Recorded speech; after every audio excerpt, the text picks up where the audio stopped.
So thanks everyone for joining us for our 8th webinar in the series for the Wakefield Bounce Back Week. We've had an amazing week so far. Super interesting, inspirational, heartfelt sessions across the week, and everyone has just been so generous with their time, their effort and their enthusiasm, and I'm sure today's session is going to be absolutely no different.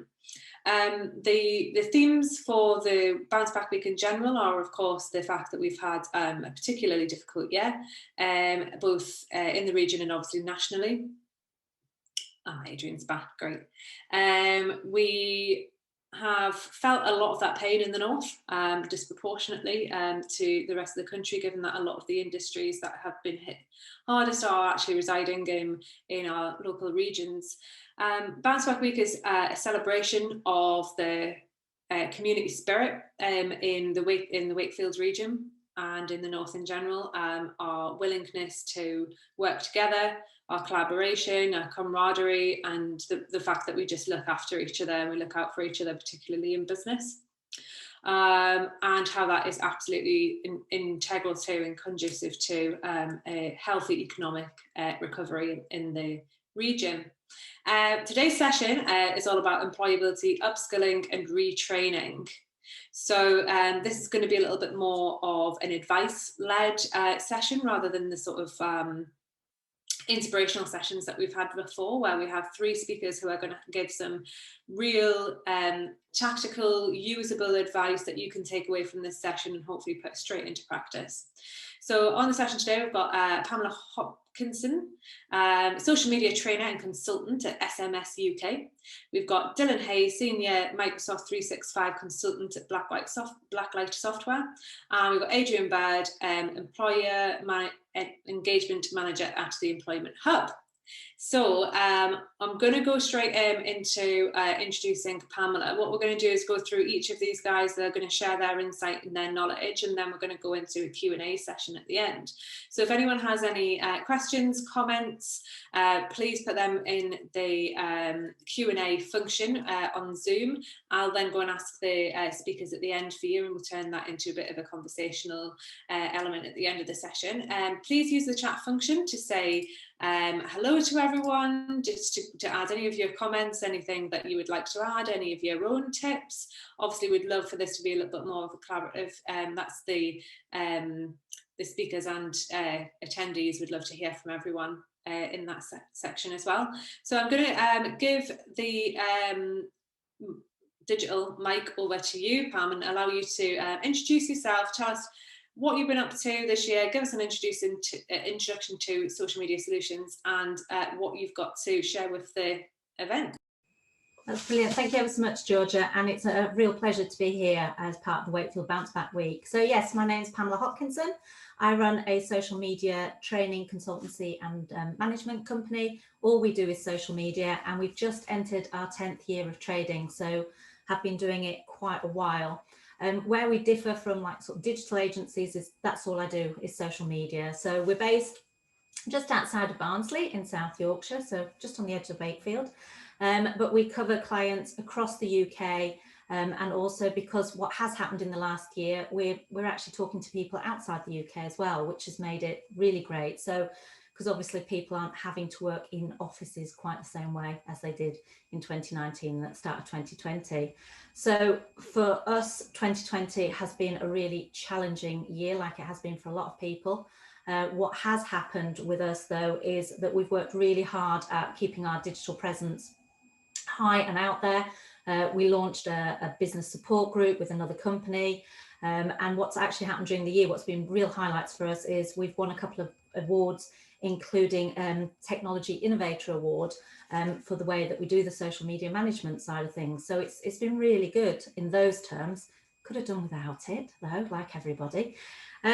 So really what we focus on is the strategy, and obviously this year has been incredibly tough. We've got more things coming, especially around redundancies, and people are also using this time to maybe pivot. I think the term is that everybody's using in terms of where they want to go next, what they want to do next. and that's very much around their careers. And LinkedIn is a genius tool when it comes to increasing your visibility and employability. Not only is it free to use, although you can use the heightened sort of package, but it's free to use. And we've been really focused on not only working with our existing clients in setting them out as thought leaders, but also working with a number of people that have been facing redundancy as to how to use it. Because one of the things that we're very mindful of is that you only have a finite amount of time. So if you're a business, obviously you look at your investment in terms of time and the cost associated with it. If you're looking at it in terms of being somebody that's looking for a job, then if you're spending all your time on LinkedIn, it means you're not maybe applying for jobs elsewhere or doing other bits and pieces. So all the stuff that we do is very much about strategy. The other thing is that over the last year, LinkedIn, who are now owned by Microsoft, have been really busy introducing a load of new features. So unless you're a LinkedIn geek like myself, full disclosure, I absolutely love the platform, but unless you're on it a long time or a lot of time, you don't necessarily see some of these changes. And these are the bits that you maybe are letting yourself down on in terms of standing out against your competitors. So there's been a big shift as well in the last 5 years of how recruiters, either in-house, so HR departments, but also recruitment agencies use social media, whether it's Facebook, LinkedIn or Twitter, whatever. They have software now that will look at people's profiles. So it's not just about the application process and the CV, it's your digital footprint as well. So they all have to kind of align. So it's no good saying on LinkedIn you have these values and then on Facebook putting out pictures that show you're totally opposite to that. So if it was something like non-smoking, you know, you're a non-smoker, you don't drink, and all your Facebook posts are just full of party images, you know, people will see that, they will look, and it will undermine any effort you do. But on your LinkedIn profile now, you can really, really stand out from your competitors. So if all they've got is just they filled out the basics, send in a CV, whereas you're active on LinkedIn, you've got recommendations, you've filled out everything on your profile, you can actually put yourself above your competitors. So a few sort of top tips that I would say is in the last 12 months, they have changed a few things that are different on the laptop to the mobile device. So when you're checking your LinkedIn profile, one of the things to really help is that you actually fill out everything on the laptop or a tablet, whatever it is that you use. If you're using a tablet, don't use the LinkedIn app, just go in through the long way, but then go on your mobile phone as well. And if you've been given access to the creator mode, which is the brand new bit that they're launching and rolling out at the moment, it means not only can you say which pronoun you want to be known by, not only can you, in some cases, depending on where you are, you'll be able to record how your name is pronounced, but the latest one that has just come out is a 30-second profile video that you can record. So suddenly it takes it from being a very 1 or 2 dimensional experience for people looking at your profile to actually seeing what you sound like and what you have to say. And 30 seconds is quite a bit. Doesn't sound like a lot, but if you plan it, make sure you look appropriate for the role you want to go in to, that can really help you stand out and connect with people.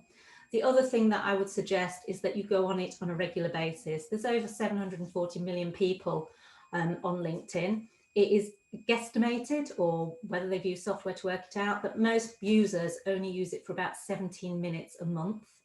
If you are on a regular basis, on a daily basis, you will actually stand out as being one of the 1% that use it in that way. And so it's really easy then to get seen in front of the right people. So the first thing I would always suggest is get your profile totally up to date. Go in, check your contact details are right. Also make your about section. It's not a CV. Tell people about who you are, what you're interested in. Keep it professional. I've seen some people that have gone into an awful lot of personal detail. That's not what we're talking about. Be personable, why you're wanting to deal with the companies you are, what your experience is, and tell people what you want them to do. Always put a call to action in your about section, and then work your way down the profile and fill everything in. With regard to the video, or whether you just have an image, always make sure it's an up-to-date one. There's nothing worse than going on a Zoom call with somebody and thinking they look nothing like their profile picture, that actually since you looked at them on LinkedIn 5 minutes ago, they've aged 30 years. We all, you know, like a picture that we want to approve of, but actually just make sure it's genuine, and then go down. And then the next thing that will help you stand out from your competitors is getting recommendations from people you've already worked with. that will actually be able to say what it is that you've done or how you've helped them, and have that conversation before you send those recommendation requests out. So those are the kind of simple tips that I would say really just kind of will help you stand out from competitors that have set up a LinkedIn profile but aren't doing anything else. The other thing is you can actually get past the gatekeepers on LinkedIn, which we're seeing a lot of, that people are suddenly realizing that actually you have access to people on LinkedIn, that you can't phone up a company and speak to those particular people, but they can be the people that can help you find out about jobs that are coming up. So we're seeing a lot of activity around that, and a lot of the strategies that we're helping people with are around who do you want to speak to, which companies do you want to speak to, what job are you looking for? So then you write your profile to reflect that. And then, right, how are we going to do this? What are those people going to be interested in? What's happening in your industry? And so your activity on LinkedIn kind of reflects that, so people can see that you've got your finger on the pulse.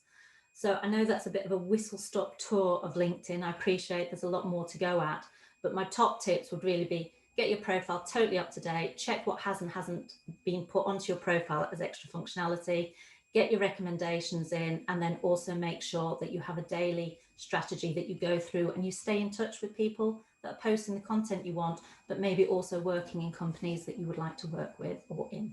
And that's kind of it from me, Georgia. Thanks, Pamela. I really appreciate that. 10 years in training on social media. Some people don't realise that it's actually been around for that long. But I remember when I first started out in Facebook, came out when I was at uni, and Twitter came out a couple of years after that, and trying to navigate the back end of Facebook back then was like an absolute minefield. You used to have your own account manager to just even set up an ad. Now obviously it's the easiest thing in the world to set up a Facebook ad campaign. LinkedIn's actually just literally in May, so last month, celebrated 18 years. Wow. Around. But the shift has really come because Microsoft bought it a few years ago, and they obviously are very focused on making money, but unlike Facebook, which is more about the bottom line, they also look at the user experience. So they actually look at what people are talking about and will interact with them as well. So, but yeah, 18 years. So I did hear when Microsoft bought LinkedIn, they were like, oh yeah, great deal, amazing, LinkedIn, the biggest professional profile network out there. And then they sort of looked in the back end and was just like, whoa, what have we let ourselves in for? Grew so naturally as a platform, but then when they sort of like looked into the nuts and bolts of it, it kind of was a bit of a spaghetti junction because things had been like hacked onto it throughout time, and they were kind of like, okay, we need to kind of sort this out. But they're such experts in things like algorithmic technology and that kind of stuff, so it's stepped up massively in terms of its usability, it's just user friendly nature, isn't it, with the app and everything as well. So it's super interesting to hear about these new bits on LinkedIn as well. I have seen some of these 30-second video profiles out there and been like, when am I getting one of these? I want this now. I'm really jealous of people who have them. And I'm just like, I've had my creative team put together our videos ready for when we get them, so that we can be like, yes, straight away we've got them on. So really excited for them as well.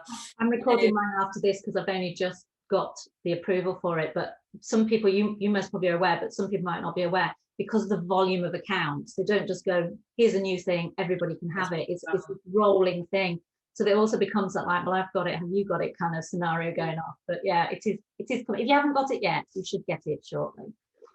So that's something for everyone to look out for as well. And they did some really good stuff over the pandemic, with the open to hire, open for work filters that they had on your profiles as well, that allowed for people to see straight away who was looking for work or looking to hire. So I thought that was really a really nice and helpful thing that they did during the pandemic, because they knew that there was a bit of the obviously a massive economic crisis. So I appreciate that. And the whole networking piece has been a massive theme during the entirety of Bounce Back Week, and obviously your LinkedIn profile is a massive piece of that. So we'll go into more specific social media / LinkedIn stuff maybe it's in the Q&A session. If anyone has any questions specifically for Pamela, if you want to know how to build your network on LinkedIn or on social media in general, if you want to make sure that you're up to date with skills, any questions, now is your chance.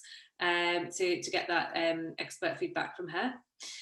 So next up, I'm going to go for Dylan. If you're free to please give us a bit of an introduction to who you are, and let us know what you're sharing today.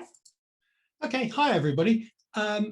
My name is Dylan Hayes. I work as a Microsoft 365 consultant. So it's an interesting segue because we're just talking about all the plumbing behind Microsoft and how things work.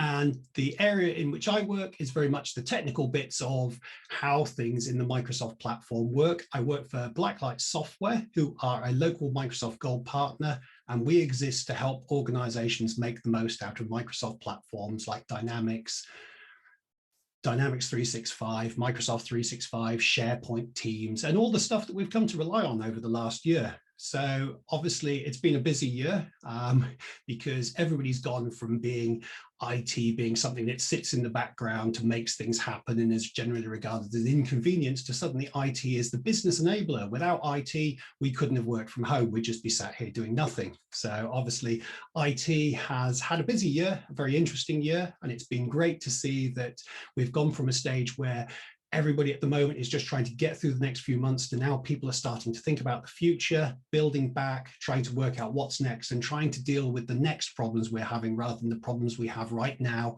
of just trying to stay calm, stay in business until this is over. Now we're thinking about how do we come back? How do we bounce back? How do we take advantage of this? Because obviously the world has changed completely. So my job, I provide consultancy services and I'm also a salesperson as well. So if you need to talk about Microsoft related technology, software things, I'm the person that I would like you to talk to. So obviously, as a salesperson and a consultant over the last year, I haven't gone to many customers physically. I used to physically drive or take the train and go and see a customer. And over the last year, that hasn't happened. That's all had to happen remotely, which isn't such a big deal.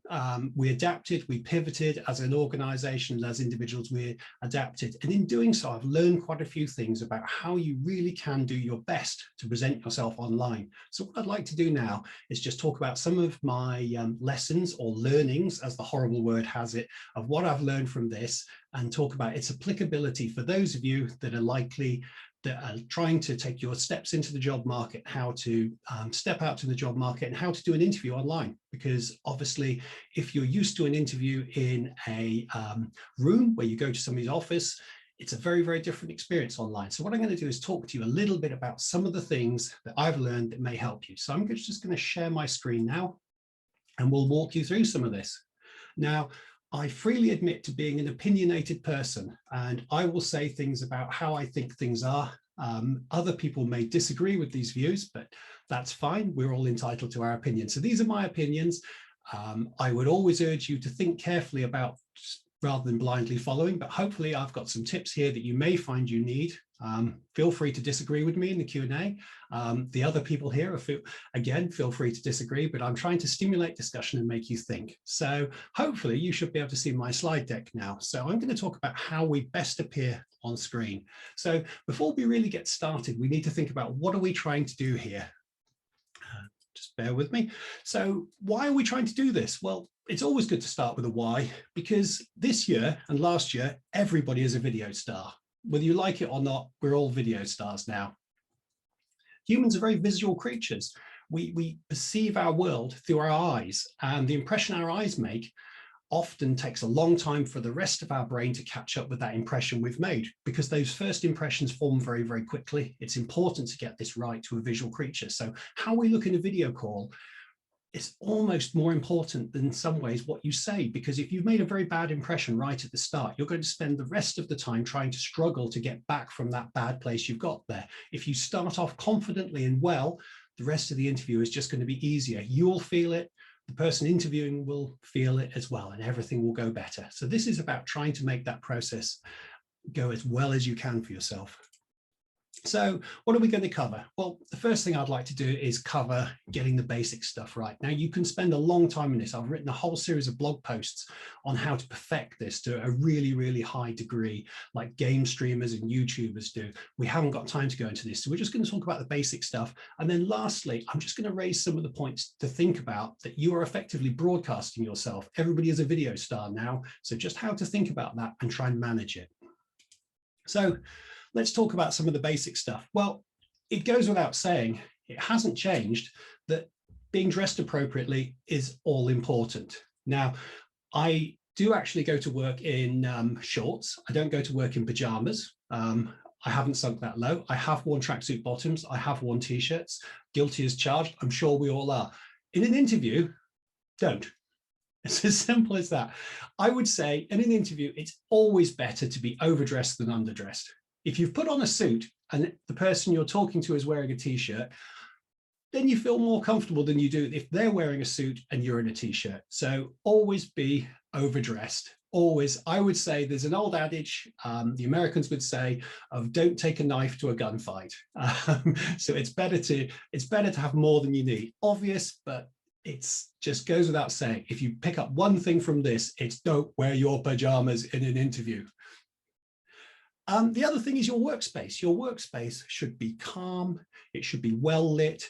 It should be tidy and comfortable, because you need to put yourself here. You're going to spend a long time in there. If you're sitting on a chair that's not comfortable, if there's bright lights that are shining in your eyes, if there are any things wrong with that workspace, it's going to make you uncomfortable. If your chair's horrible, just try and get a nicer chair, because it makes a big, big difference. And for the foreseeable future, a lot of us are going to be working from home anyway. So if you're showing that you have a good work from home environment, you're showing an employee you've adapted to the last year. If you're working off a kitchen table and you're proposing to join a company where you might still be working from home, it's not making a good impression. So part of it is about you, but part of it is about showing your prospective employer that you've adapted to the last year. Now, obviously, not every job involves working from home, but if it's a work from home role, you really need to show that you've sorted out work from home over the last year, because otherwise they'll say to themselves quite legitimately, you've been working from home for 12 months and you still haven't got your working environment right. Are we necessarily hiring the right person to continue to work from home? The other thing is camera angles. Now, I can see at least one person in this meeting hasn't mastered the camera angle, he says slightly sarcastically. I would always say that the camera, you should be talking to the camera and the camera should be pointed down at you slightly, because it looks better to get the camera angles right. I do apologize, Adrian. It's a cheap dig, because I know you had to substitute your hardware there, but I would just say that getting the camera angles is a good thing to do. They do that on the news. Think about all those things about camera angles. We'll go into this in a bit more detail later. And the other thing, again, is backgrounds. The right background makes a difference, because if your background is chaotic and disorderly, somebody is going to form an impression that your life is chaotic and disorderly, and that doesn't send the right signal to a potential employer. So the background needs to be right. Now, I'm going to rant about backgrounds a bit more in a moment, but for now, just backgrounds are important. So let's get on into some of the specifics. Speaking of backgrounds, here we go. As they say in pantomimes, it's behind you. Now, when you're sitting talking to the camera, you can't really see what's behind you, but the person you're talking to can. It's very important. Now, I have a long list of pet hates. I really, really hate it when people have lights behind their head. When it looks like you've got a halo around your head, it's just not sending the right impression. I'm also not a huge fan of custom backgrounds. I'm sorry, Pamela. You don't have to agree with me. These are just my opinions.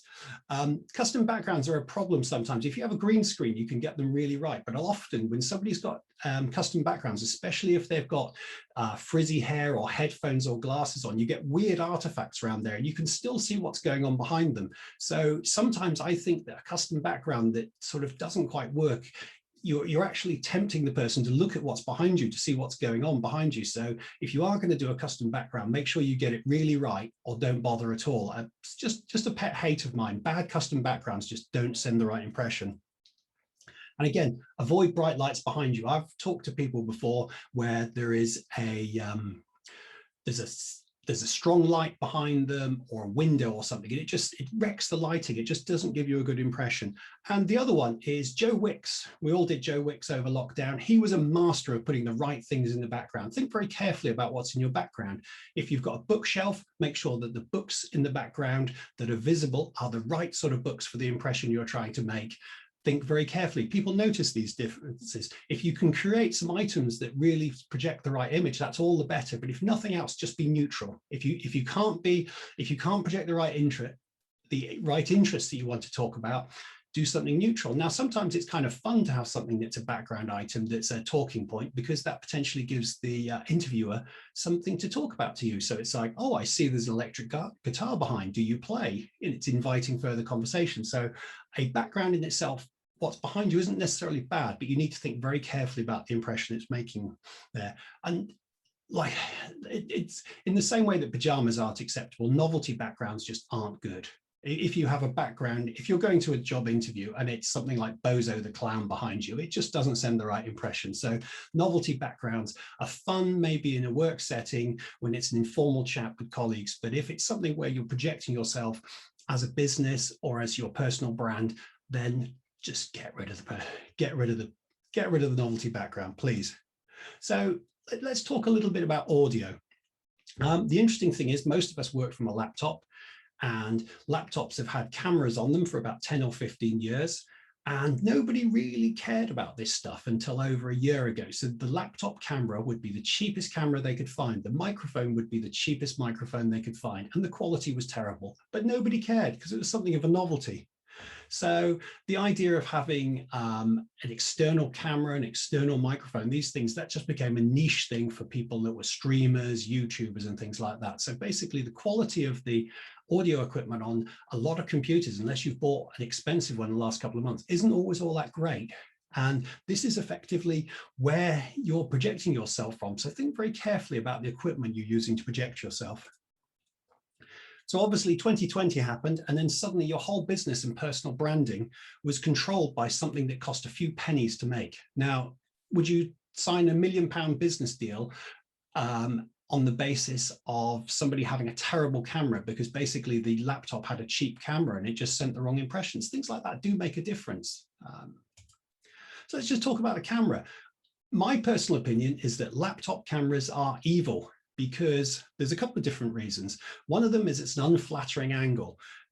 Most people don't want to gain any more chins than they've already got after lockdown and its effect on people's diets. So the last thing you want is a camera that gives you more chins than you've already got. The lens, the physics works against you. The lens is small, so there's less light going in there, so you'll get a darker picture and you'll have more artifacts. It means it's more likely to be grainy unless your lighting's really, really good. So laptop cameras aren't always the best thing. We'll talk about external cameras in a moment, but the camera on your laptop may not actually be doing you any favors in the impression it's sending to the world. Let's compare. So around about Christmas, I did a little experiment of comparing my camera that sat on top of my computer that I'm using now with my laptop camera in a fairly decent computer that's a couple of years old. Now, this is what I look like on the left. You will see this is what I look like with the laptop camera, where it's kind of looking up my nose. Do apologize for the lockdown haircut. That was during the lockdown, couldn't get my hair cut. The second one is from the camera on top of my computer. I think it's a more flattering angle, and I would say my skin color is slightly better. Obviously, I hadn't been on holiday for a long point at that point, but I would just say the picture is more flattering on the right. That's what you get from an external camera. And think, if you're a customer, if you're a potential employer, which one looks better? Because we all make these judgments in the background. The thing is, expensive cameras have got very expensive. It doesn't have to be an expensive camera to make a difference. I did an experiment where I took a camera that I have in my home office that is now available for about £150 or something thereabouts, because the prices of these went crazy during pandemic, and I bought the cheapest one I could find on Amazon. And I'm going to show you the difference between the two, see what you think. So you can see two pictures here. You would be amused to know that the £13 well, the £12 camera, I think it's now £13, it may have gone up a bit, is the one on the left. And it's a perfectly decent picture. It looks a little bit washed out. The more expensive camera is the one on the right. And again, it's a decent enough picture, but you see the difference is not huge. But the better camera angle, not looking up your nose, even the £12 one is still a better impression than what you get from a laptop. So another little thing that's a pet peeve of mine is about the size of people's faces. Now, it's trying to get the right one for the right measure. Now, one of the reasons that online meetings can be uncomfortable to us is that people are not used to seeing other people's faces up close. It's generally true that in human history up to this point, until we all discovered Zoom, if somebody's face was that close, you were either in an intimate situation with that person or you were about to fight with them. So seeing faces up close is slightly disturbing to people. I think sometimes it's more appropriate to step back so maybe you can see a little bit more of people. Obviously, it depends on the circumstance, but if you have the option to be able to choose the size you appear in the frame, I would say sometimes it might be a little bit better to step a little bit further back from the camera rather than fill the frame. It's human nature. You can do a little bit of reading on this for yourself, but again, try different things and see which works. But generally a face up large, unless you're a movie star and very, very famous, isn't always flattering, and it's kind of threatening to people. Audio. Again, laptop microphones are pretty bad. They're right next to the keyboard. A lot of laptops have a fan, so it picks up a lot of noise. It's far away from the person talking, and it's non-directional. So it'll pick up the noise of the dog that's barking next door because Amazon have turned up, or it'll pick up the noise of the child shouting, all of those things, and less of you. You can buy external microphones. Some external cameras that we've just talked about have microphones. So think very carefully about trying to get the audio quality as best you can. Now, I can actually play you a comparison of the different audio, but I'm aware of the time, so I'll leave this out for now, but I've gone to the extent of recording audio through different ways and comparing which sounds the best. I'm just going to skip this slide at the moment simply because, let me just go on to the next slide. In fact, let me just go on one more. So I'm not going to play you the video. I can play you the video of the different sounds if you're interested.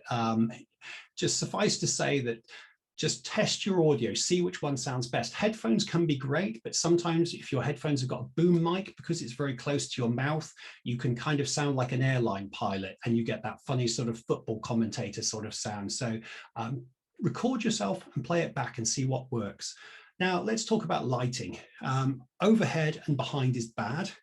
Sunlight is definitely your enemy. In this particular case, I've undone the blinds in my office and the sunlight's sort of streaming in, but it's a dull day. But if this was a bright day, you start to have a problem where one side of your face is very well lit and the other side's in shadow, and it's not necessarily a great look.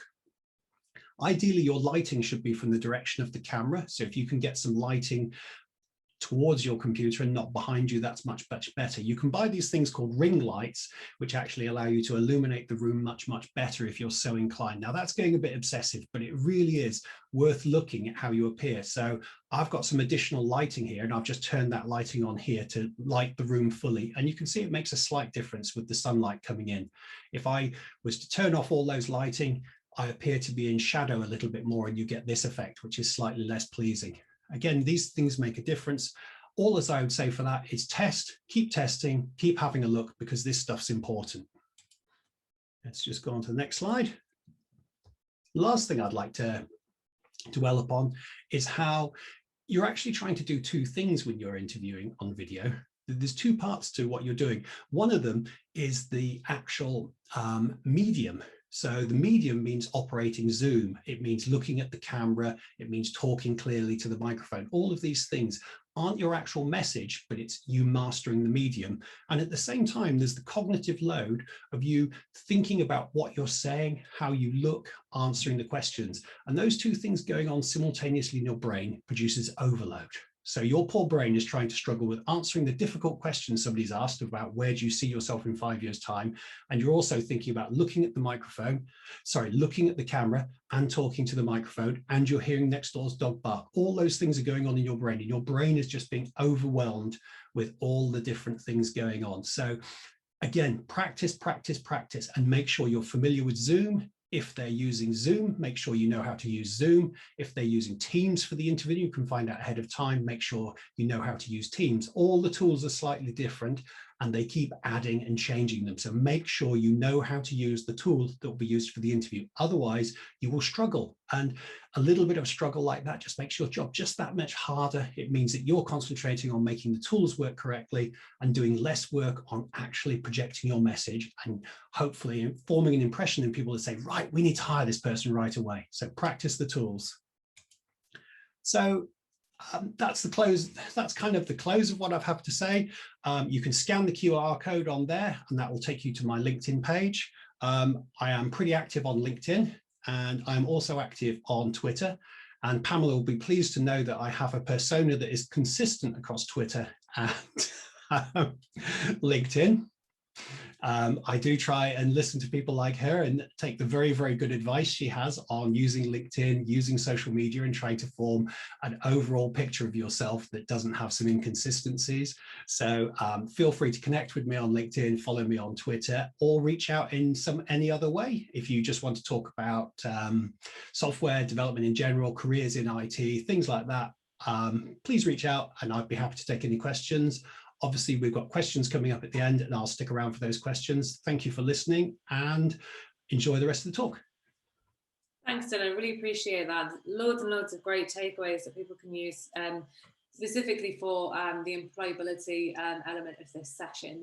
As you say, first impressions really do count, and as much as you can try and not be a person who in an interview situation as the interviewer, not take those things into account, you just subconsciously, it happens. It's not something that you can always control, is it? What I was wondering, what do you think about my background? I need your feedback. It was convincing until I thought your staff are very, very quiet and they're not moving. So you had me for half a second.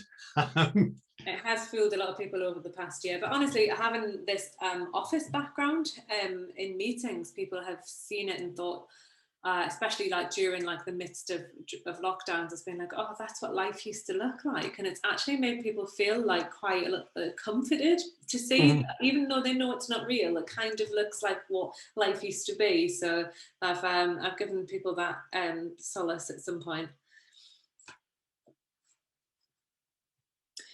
Great, so I'm going to move on to Adrian, please.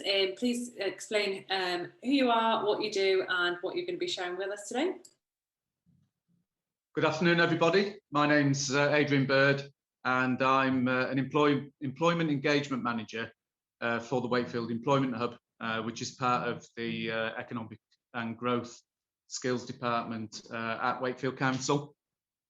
So the Hub's had a really interesting time over the last year or so during the pandemic. Our key responsibilities are to help employers in the district overcome skills challenges, and then to also work with young people and help them into the workplace, usually for the first time. So historically, we've done a lot of work with apprentices and apprenticeships. Kickstart as a scheme for under 25s is currently keeping us very busy as well. And because it offers a good wage subsidy scheme, that's been proving very popular with employers as well. So my background prior to this role is I worked for several years as a independent apprentice recruiter. Used to spend a lot of my time going into schools working with final year students who were hoping to get apprenticeships in certain industries and sectors, and my responsibility was to help them understand what employers were looking for, so that they could then go and make a really positive impression of themselves when they met with the employers. So I was usually asked to go into schools to speak about apprenticeships, and quickly realised that one of the key areas to help students with is one of employability and looking at the subject of what employers are really looking for. So what I've prepared today is part of a presentation that I used to deliver in schools a lot, because at that stage in life, quite often for a young person, it's about helping them to convince an employer that they are employable. And if they've never had a job before, how do you go about doing that?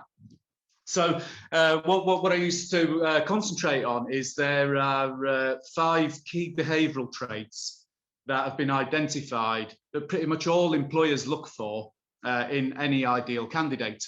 And as I go through those key traits, what you'll realise really is that not only are they key traits for the world of work, they are actually key behavioural traits for any successful relationship, whether that is a romantic one, whether it's a parent, son or daughter one, or regardless of the situation, these are key traits that are required for any kind of successful relationship, and obviously the workplace is no different. So top of the shop, the first key trait is honesty. So the words come from a big study that was undertaken a few years ago by the founder of Reed, the large recruiter.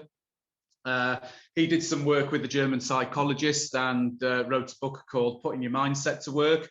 And what they did is they went and examined with over 800 different employers exactly what those employers were looking for in their ideal employees. When you look at those top 5 key traits, pretty much every employer that was surveyed really wants these traits. So first one is honesty. So I suppose what I would say there is that if you're looking to change roles and you're looking to be attractive to employers, please don't be tempted to lie on CVs, lie on your on any of your social media platforms. So it's really important to show that you're honest as an individual, because of course if you get found out further down the line, it can only ever sour that particular relationship. And right up there, I suppose in joint first really, because every single employer said that they needed the second trait, and that's trustworthiness. And I suppose honesty and trustworthiness do go hand in hand. If you're honest as a person in your dealings with others, over time that is going to help you to build trust and have trusted relationships with other people. So one of the things to think about when you're I suppose promoting yourself as an individual to employers and looking for work is to show that you are trusted with other people. And again, social media is a great tool for being able to enhance this. So when you're interacting with others on platforms like LinkedIn, others showing that they trust you through interactions and through linking you into requests for help is a really great way of being able to show that other people trust you, who you are, and that you've got integrity as an individual. In third place as a behavioural trait comes commitment. And I think this had a response rate of 99.7% in the survey. So pretty much every employer is looking for people that understand the importance of commitment and committing to the right tasks. So how this used to play out in the school environment, I used to ask students to think about their weekly activities, think about the things that they were committed to and what commitments they had, and articulate how other people benefit and how they benefit from having those particular commitments. So if they're commitments that bring positivity, particularly to other people, and help other people improve their lives, then they're the sort of things to really champion and talk about. And if you've got any commitments that maybe do the opposite, now's the time to look at removing those commitments from your life and looking at more positive areas of things to commit to, because employers really want to bring in people and hire people into their organisations that are going to be committed to the task in hand, which leads me into then trait number 4, which is accountability. So accountability largely falls onto 2 sides. First of all, there's as an individual, do you hold yourself to account? And by that, I mean, do you set goals and targets for yourself and objectives that you then put plans in place and look to try and achieve? And that could be something that if you're looking to make the next step in your career, it might be that you're doing so to hold yourself to account. But it's also important to show that other people can hold you to account as well. So if they expect you to achieve a certain task by a certain moment in time, are you able to consistently do that, meet deadlines? Are you able to then also work to the standard that's required as well? So again, when you're thinking about how you promote yourself, and you may be thinking about what you're going to say to employers about yourself, bring in instances of where you've been able to meet the expectations of other people, that you've been able to meet their deadlines, you've been able to work to the standard that's required, and that you can do that on a consistent basis. And then the 5th trait, and it's one that I think sometimes gets overlooked a little bit, particularly by job seekers it's easy to overlook, but it's so, so important. And that's one of adaptability.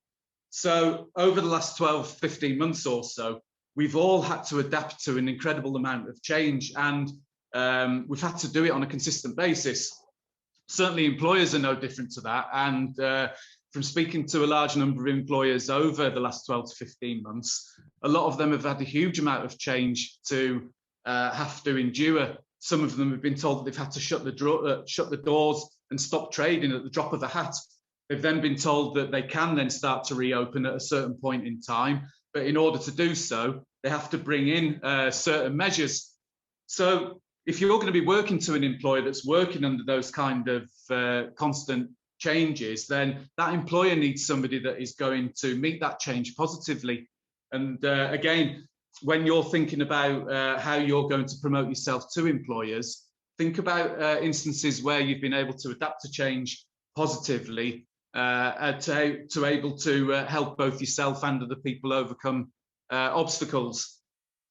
So I think, so for me, they're the 5 key traits that I'd like you to maybe write down.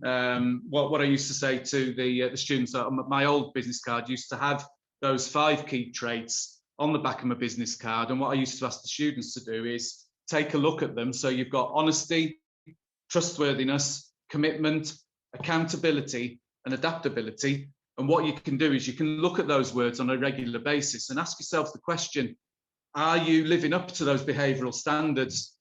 Because if you do that over time, what that's going to allow you to do then is build up a record of achievement, and it's going to show to the world that you're the type of person that they should be dealing with, that they should be entrusting work to, that they should be hiring, offering opportunities to, because you can build trust with them. You're going to be honest in your dealings with them.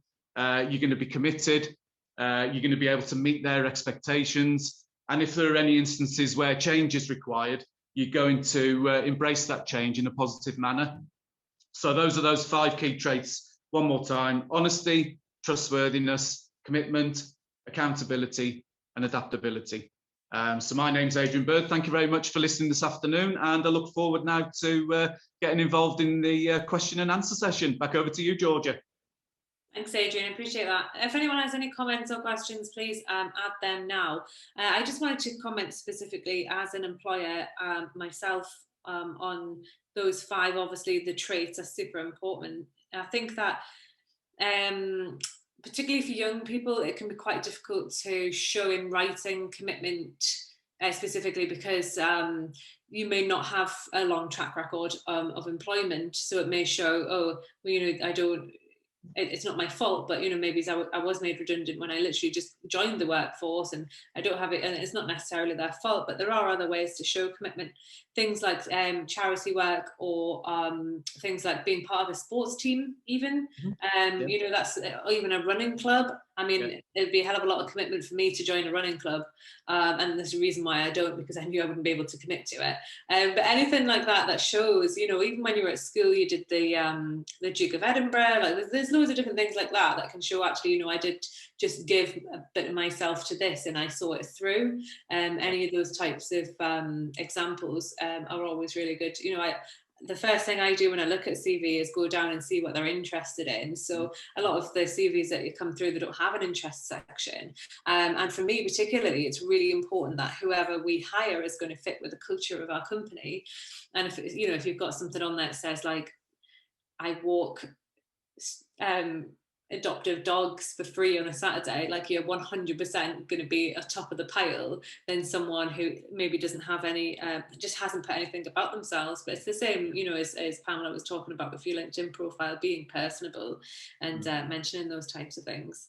Absolutely. On the subject of hobbies and interests, I think again, from seeing and reviewing a lot of CVs over the years, a lot of job seekers really miss a trick by not having a good statement within that hobbies and interests area that shows, again, comes back to those key traits, you know, in terms of committing to things, in terms of being trusted by others, and having that I suppose a giving worldview, in that you're there to help improve other people in some and their lives in some way or other.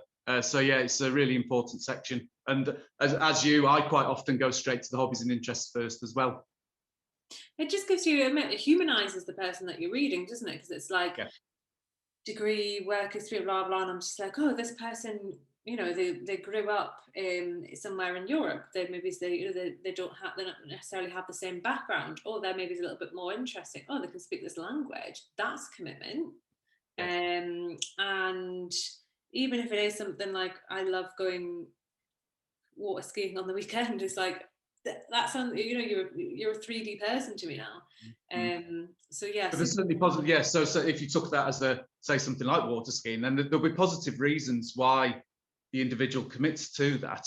And it could be mental well-being, it could be physical fitness, a combination of the two. But again, it's all things that as an employer you would be mentally and probably subconsciously putting a tick in the box to show, it's somebody that looks after themselves, you know, it's somebody that values physical activity, or, you know, mental well-being, and so on and so forth. And you sometimes, as the interviewer, you don't always really recognize exactly everything that's going on in that conversation. So yeah, really important aspect, hobbies and interests. And so many companies now have sort of, you know, socials and days out and things like that. And for me, if I'm like, okay, this person, you know, they're an ex-army sniper, like, you're definitely going to be on my team in paintballing at the company do, because, you know, and that's like, yeah, okay, this person's actually super interesting.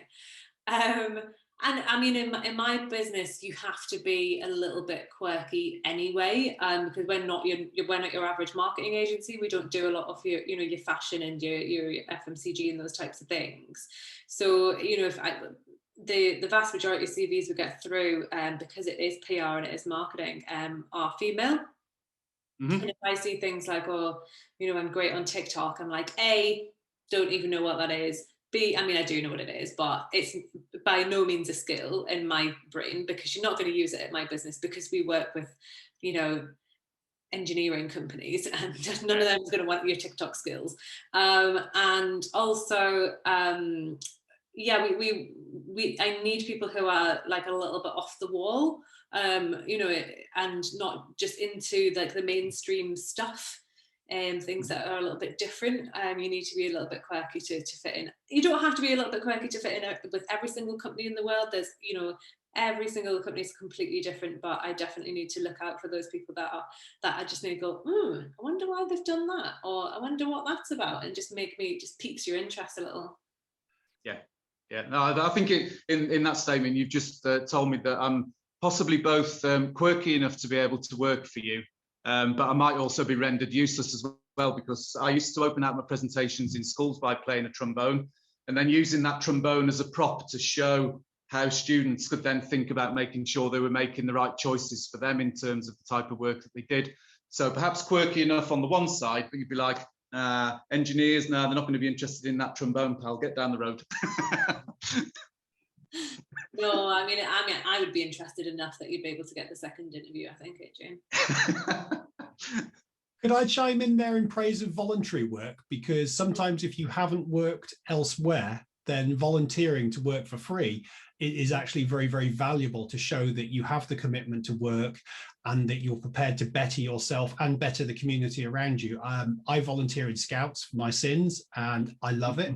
I'm going there this evening. I always walk in there thinking, some days I'm just tired and I dread it, and I walk out of there so energized that it's fantastic for me, it's fantastic for the Cubs, and I think it does show that there's more to you than various things, and it does demonstrate your commitment to doing something. Yeah, no, I wholeheartedly agree, and I get involved, I suppose, in a similar way in terms of volunteering with bands and helping youngsters to learn instruments and that kind of thing. So yeah, very similar.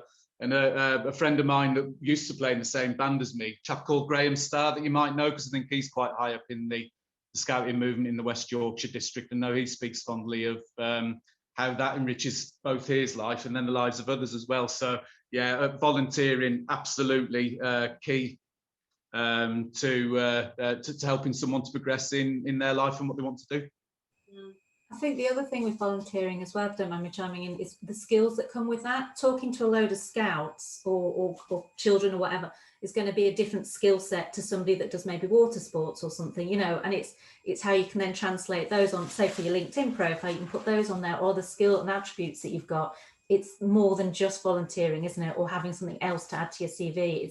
It's looking a bit deeper into those bits as well that can give you some extra depth when people are looking at your profiles.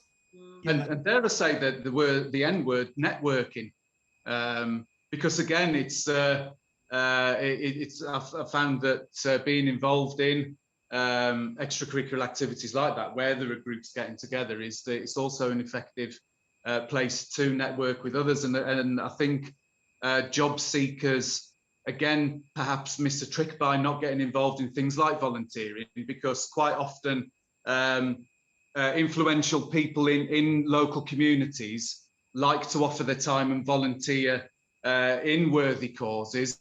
So it can actually be a great time to showcase your talents in a very natural and unforced way. So I suppose rather than talking the talk in the way that you might have to at an interview, you're actually walking the walk, and you're actually showing somebody why you're the type of person that should be employed. So yeah, very, very, again, underrated, I suppose. And it's probably another tip is, get involved in volunteering somewhere. And that voluntary stuff doesn't stop once you get a job. You know, I'm on the board for the Founders for Schools for Leeds, for example, and I give up some of my time to go and speak to children as a business leader. And yes, obviously you're speaking to children, and for me it's like, okay, I need to get involved with the next level, the next generation of people who are going to be joining the workforce. I need to know what their issues are, what their concerns are, you know, what their mindset's going to be like. But also, unbeknown to me, I have met loads of other people who are business owners who have given up their time to go and speak to, and I get to network with them. So it's exactly the same thing, but in a more grown-up setting. It's like the skill that you're learning now in terms of networking, they will be super important when you go to the next level and you're giving up your time. And you know, when we're doing things like tenders and stuff for work now, loads of the questions get asked about, you know, how is your business giving back to the community? And then all that free time that we've given up that we just thought it was great to do is actually coming back to us, is you know, putting us on top of the pile, just like your CV gets put on top of the pile when it comes to job hunting. Mm-hmm.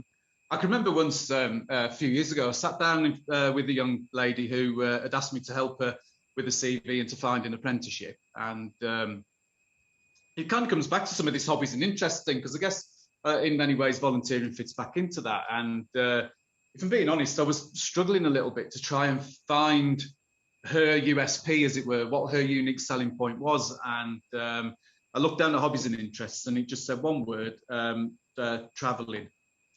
So I said, I can see here it says that you like to travel. Where have you been? And I was kind of half expecting we went to Ibiza last summer response. And she says, I've been most of the way across Europe, and I've been to several countries in Africa as well. Oh, really? How did that all come about? And she said, my dad had a log cabin business. So I used to go with him on business trips and sell log cabins around Europe. And in Africa, somebody that he knew was involved in a charity that went and set schools up in Gambia.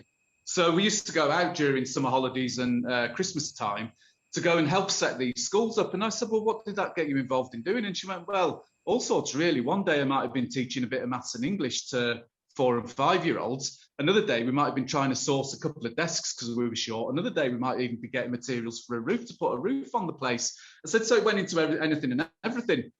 So I said to her then, I said, look, that's absolute gold dust. I said, really, we need to take that one word of traveling and actually put that into your work experience. I said, because trust me now, if it isn't the first question the interviewer asks, the second question will be, please tell me about Africa and your experience of volunteering in helping to set schools up, etc. And lo and behold, of course, that helped her to then go and get the apprenticeship that she wanted very shortly afterwards. One of the problems is, isn't it, we're British, we're from Yorkshire, double whammy, you know, and this shouting about what we do doesn't come naturally. And like you say, you know, you talk to people and they go, it's just what I do. And actually it's fascinating and adds that whole other layer to them, you know, and I think that's a big part of whatever you're doing, is actually not looking at yourself as just being yourself, but actually the value that you're going to bring to an organization, and step outside and say what bits are going to be of interest to somebody that doesn't know me, and approach it that way, because often we just go, we do, just crack on. So thinking a little bit differently, we've thought a lot about younger people. There's been a lot of people who have been within very established industries for a very long time, and who are now looking also at redundancy. And I wonder if any of you can give some really tactical advice to those people who are either potentially having to retrain, reskill, upskill, you know, someone who hasn't written a CV for the last 20 years. You know, what types of, you know, real tactical advice could you give to those people that are having to rethink what their careers are? I've gone through a couple of, which is how I ended up doing what I'm doing now. I've been made redundant a couple of times, and I think the biggest advice or piece of advice I'd give to anybody is don't jump. Don't just take the first thing that's offered to you. Take the time. And I know it's sometimes difficult because obviously you have other pressures, you know, and bills to pay. But if you can use it, you normally know it's coming, which isn't a great experience, but you know this is coming, and stop and look at what your actual skills are, and not necessarily for your industry. What can you do? Are you a good communicator? You know, what bits do you like? What haven't you got? And work on that and speak to people. A lot of businesses do get other people in to help, but also there's a lot of help out there, but also speak to your network and use it as an opportunity to actually move into something that you really want to do. Quite often, people that I speak to, because obviously I speak with a lot of business owners that have actually set up as quite often as a result of redundancy. And they go, I would never have done this, but redundancy kind of pushed me into it, and I'm so glad I did it. So it can be an absolutely amazing opportunity. It's just while you're going through it, it's pretty horrific, you know, but it is an opportunity sometimes to put the foundations in place and then do something, but don't just jump, because that can be quite, well, it can be quite disastrous really. So, and get everything in line and maximize your connections, speak to your network and find out, you know, what it is you want to do, but who within your network can also help you do that. I think sometimes people are having to build a network from scratch. I know there are huge, you know, 1,000 people companies who are laying people off who have been in there since maybe they've finished uni or younger, and now they're just like, I've never had a LinkedIn, I've never done a network, I've never had to really ever think about this kind of stuff. I don't know anyone within business. You know, I'm absolutely having to start from scratch. What kind of advice can we give to those guys?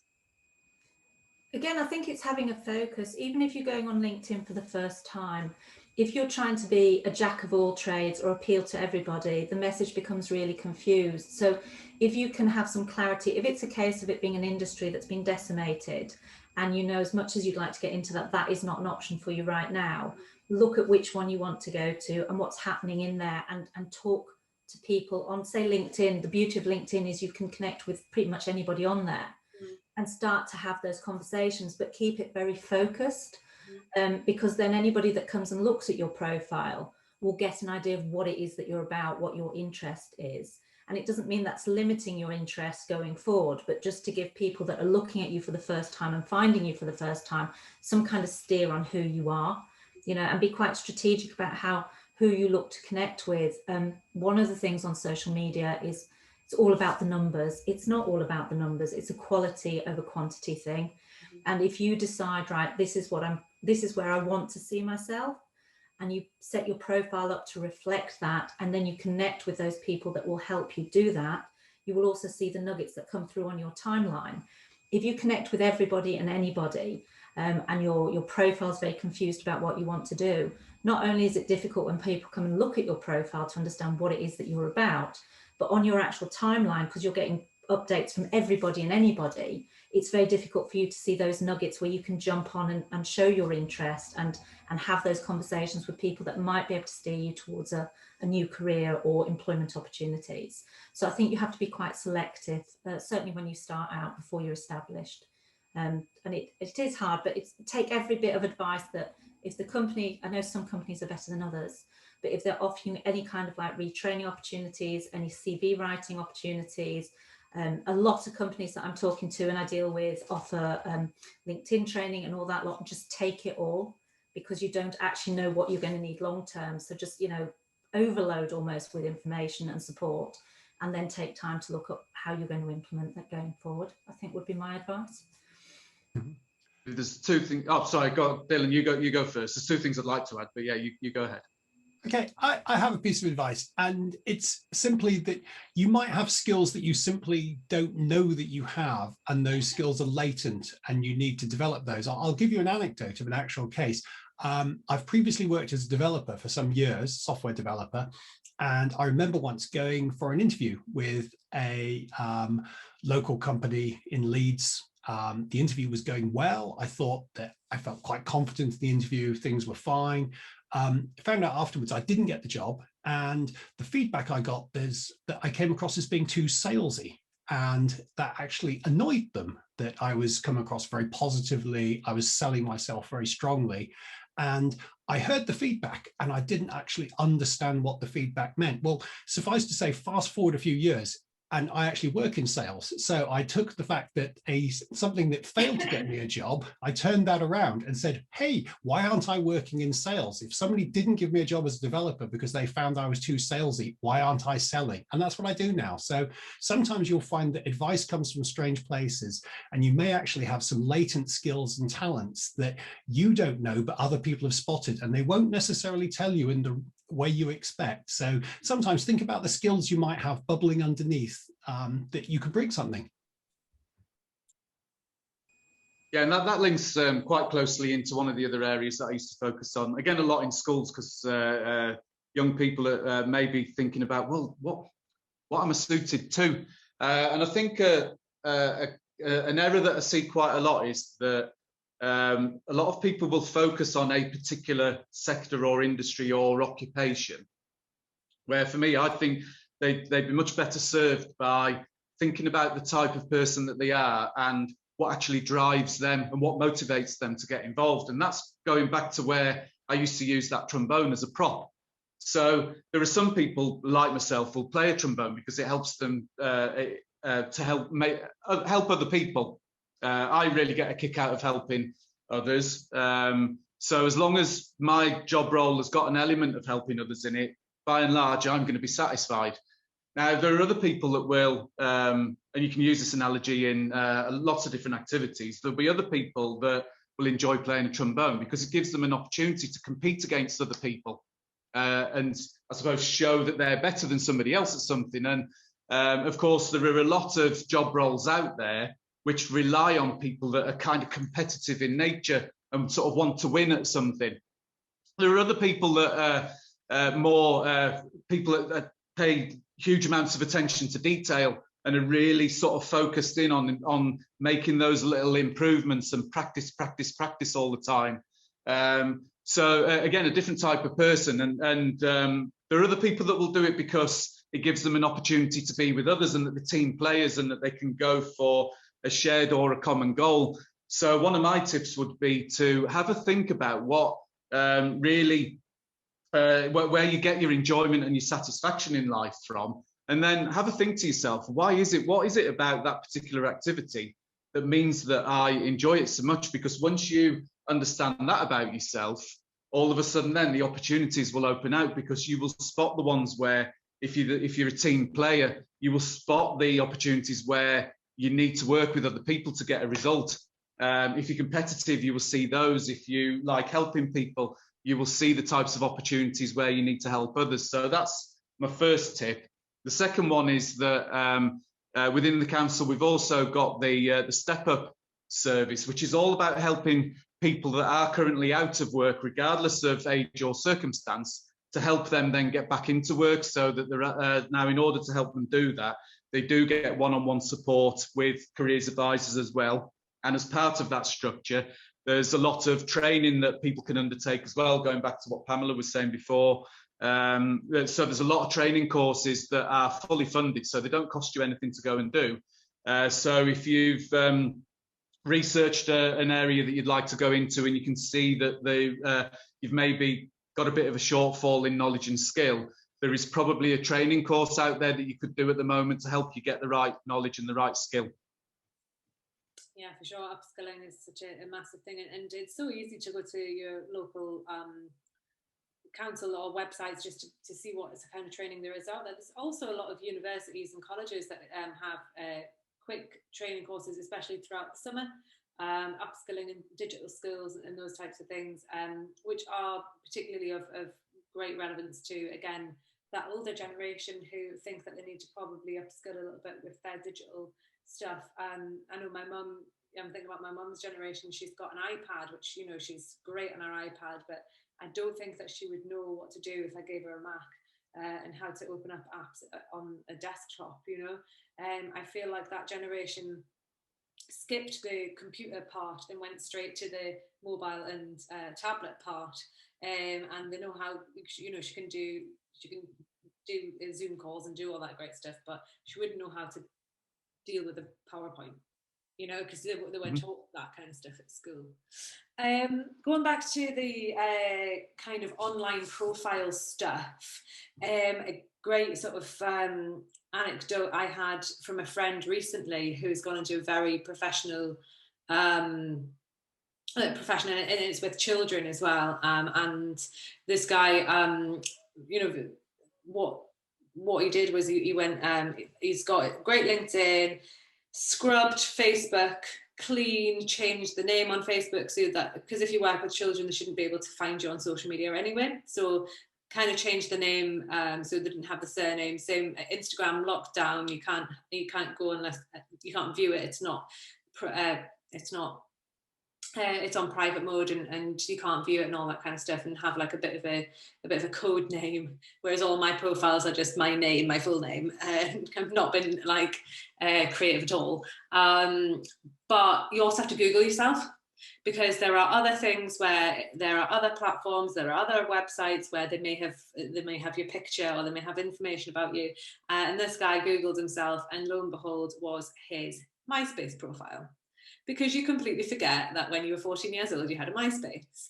And it's this terrible picture of them like at a party, like what Pam was saying earlier on, and had to like get in touch with MySpace and find out what the email even was at that time and how to get into it and take all this stuff down.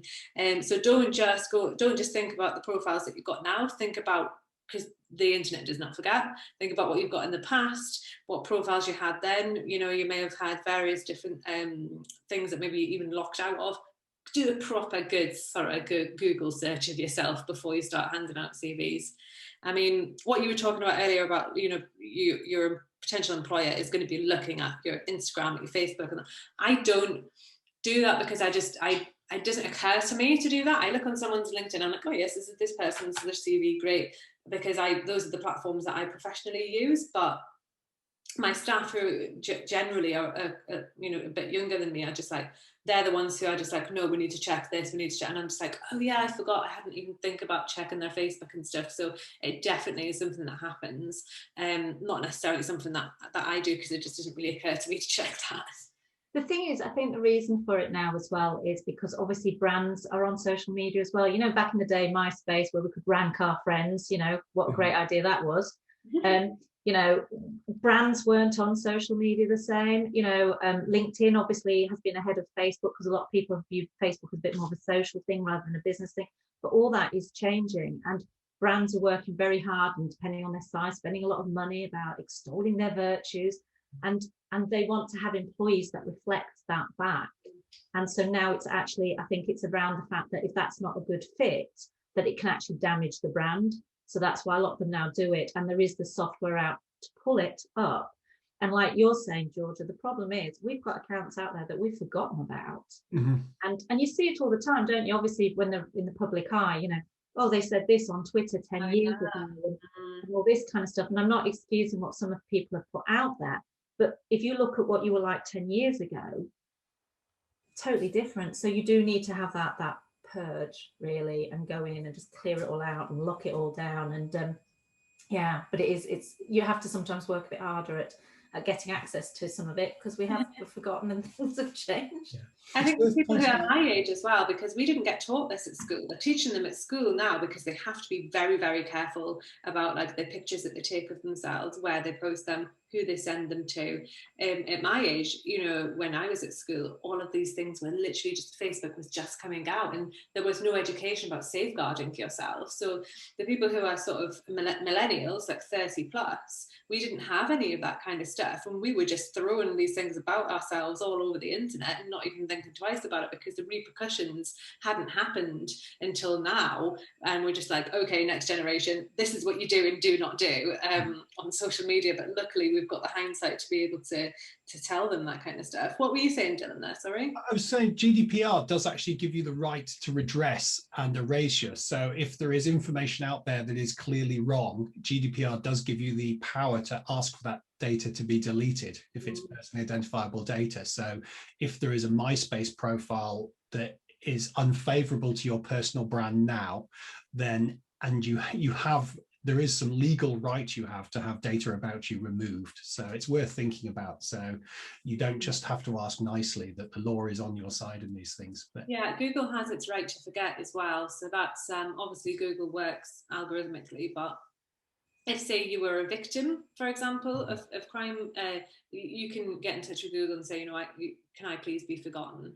My name please be, you know, not mentioned in this anymore, because actually I want to get on with my life. So there are obviously a lot more things out there now to allow for people that, as you say, it did take a while for him to get in touch with MySpace, but they did obviously remove that in the end, and that image is no longer on the internet, thankfully. So yeah, I don't know that we have any other questions from anyone coming in. So unless anyone has any other points that they'd like to mention specifically about employability, any other tips that you've got to go back into employment, or about retraining, Dylan, do you want to go ahead and let me know if you've got any closing comments on that? No, other than thanks for listening, and feel free to reach out to me on social media. With your very good professional social media platforms, and not indeed my perfected one that I won't go and edit after this call at all. Pam, have you got any closing comments, any lasting tips that you want people to remember? The one thing I would say, some people aren't aware, there's a very good job tracker section for people looking for jobs on LinkedIn. So if you get your profile up, it's worth looking on there, and it is fundamentally it's a job board as much as anything. So, you know, it is a really, people look at the others, so I would say have a look at that. But no, thank you just very much for inviting me along. And touching on Dylan's point about my background, the reason I have my background is I live in a very small cottage, and the only decent lighting is in my bedroom. So I have a lot of people on Zoom calls, and I think, don't want to maybe share that. That's my bedroom. So, but no, thank you very much for having me along. Anything last tips, final points from you, Adrian? Just thank you very much for inviting me this afternoon. It's been a pleasure to meet you all, and to share some tips. And yeah, just lastly, if there is anyone in the Wakefield district that is currently looking for work, then please go on to the Step Up Wakefield website, because we are here to help. Perfect, thank you. I'm just going to do a little bit more about the events we have coming up. If you want to add that into the chat, the link to the Step Up website, I'll try. Yeah, but as we know, I had some. Oh yeah, you're not on the. You're not. Yeah, so we do I'll try. We do have one more event in the Bounce Back Week agenda tomorrow. That's from 12 till 1:30. It's about equality and diversity in business. We have an amazing lineup for this one, so please get yourself along to that one if you're available. And we also have the Wakefield Bounce Back Week Awards. So if anyone is interested in entering, we've got 3 awards. The Community Spirit in Business Award, the Entrepreneurial Excellence Award, and the Wakefield Pivot with Purpose Award. So if you know of any businesses that you think could sign up to these, please go to the wakefieldbouncebackweek.co.uk website, and you can find out more information about entering there. And thank you to everyone who came today, and to my panel, to Dylan, Adrian and Pamela. Adrian, if you want to send that link over to us, we're going to be able to add that to our write-up that'll go live on the site as well, so people can get that resource from there. Great, thank you. Yeah, I've just tried and struggled with sending a link into the chat. I do apologise. That's okay. So our whole session has been recorded and will be going out on our write-up on our blog and also across our social media platforms. So thank you so much to the panel, and have a great day, and hopefully we'll see some of you again tomorrow.